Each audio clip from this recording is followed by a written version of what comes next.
Hey, Lauren, how are you today? I'm doing okay. How about you? I'm good, thanks. So how have things been going for you since the last time we talked? We've been okay. I find that I've been feeling pretty anxious a lot since we've last met, but I can't figure out why. It just seems to be kind of constant. Okay. And I know last time that we really had talked, you were talking about moving. And have you completed that, or are you still in that process?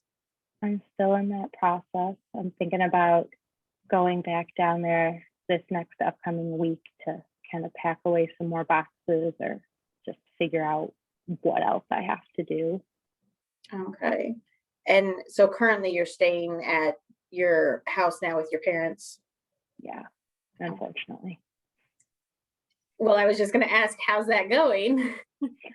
Um, it's pretty good. It's nice to have, other people around, especially, with helping with shopping and cooking and things like that. It takes a little bit of the stress off of me, but it's also very stressful living with other people when I'm so used to having my own space.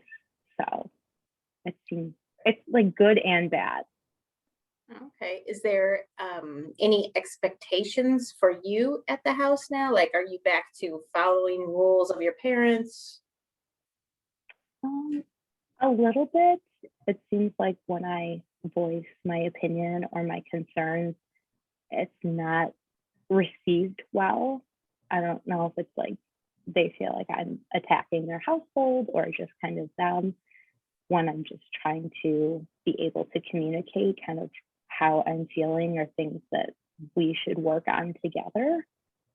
And I don't know, that seems to create some conflict, but I also don't want to just sit and deal with how I'm feeling because I get asked, what's wrong? What's going on?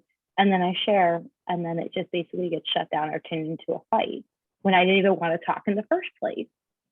So, Right. And I can see the frustration in that. That it sounds very frustrating to be asked what you're thinking or what you're feeling and then just being shut down. That's got to be hard.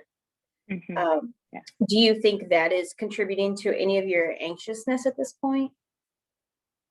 I guess it could be just feeling like I can't be who I want to be 100%. I feel like I have to kind of filter how I am, which is how I felt kind of growing up with my dad, like walking on eggshells. So I feel like even though I'm an adult and I am allowed to have my own opinion and, live my own life, I feel like now I'm back in the house I grew up in. So now it's okay, you're back where you grew up. Now you got to go back to being a child. Yeah, and that is a very difficult situation. That is Mhm. very hard to do, especially after you've had your freedom and been on your own for a while.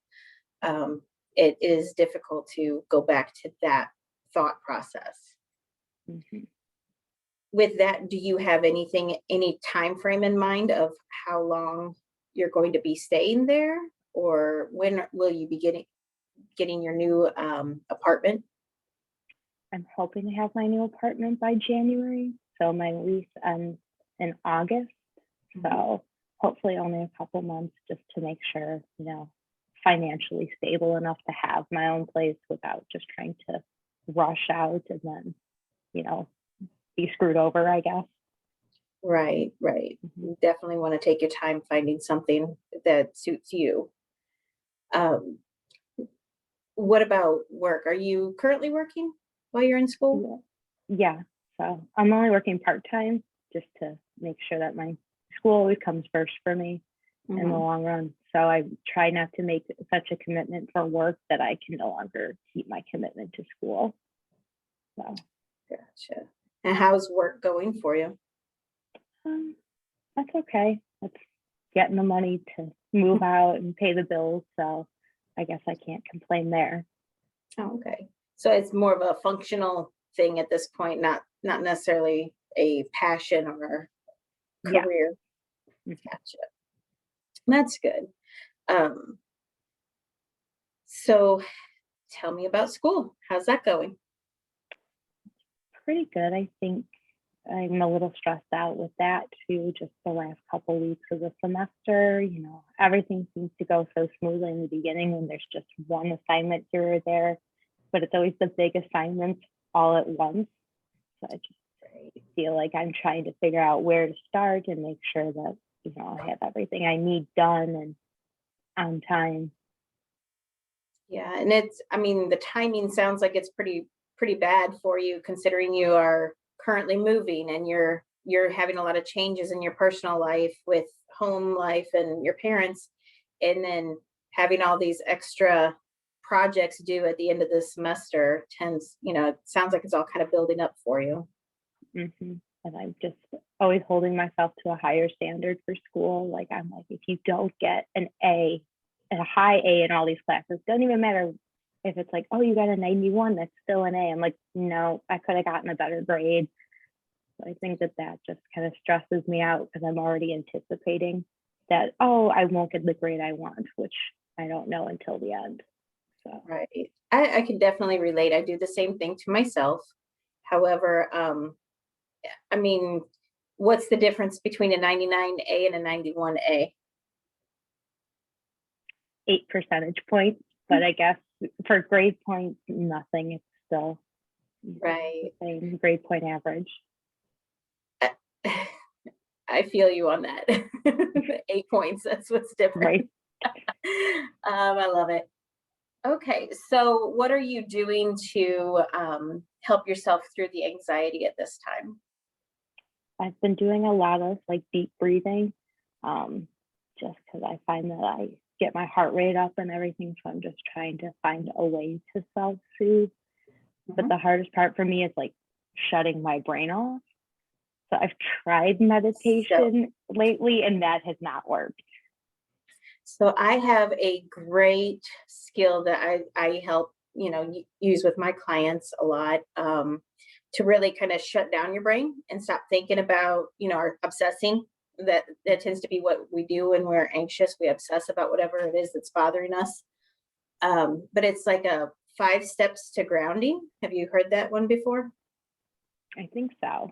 Okay, so it's like it uses your senses, your 5 senses, and then you kind of count down. So it's like 5 things that you can see, and then you think about 4 things that you can touch, and 3 things that you can hear, 2 things that you can smell, 1 thing you can taste, and then just kind of take a deep breath, and then kind of see where you're at. And if you need to go through it again, that's fine. But usually just that thought process of trying to come up with 5 things around me to see, 4 things around me that I can touch. Just thinking about those things kind of shuts your brain down to where you're not thinking about whatever it was that you were obsessing about. And then you can kind of come back to that later on when you're in a clear spot and think it through a little more clearly. That sounds like a good tool to use, especially because I can do it anywhere. It's not like I have to be, by myself. I could be in the car or whatever.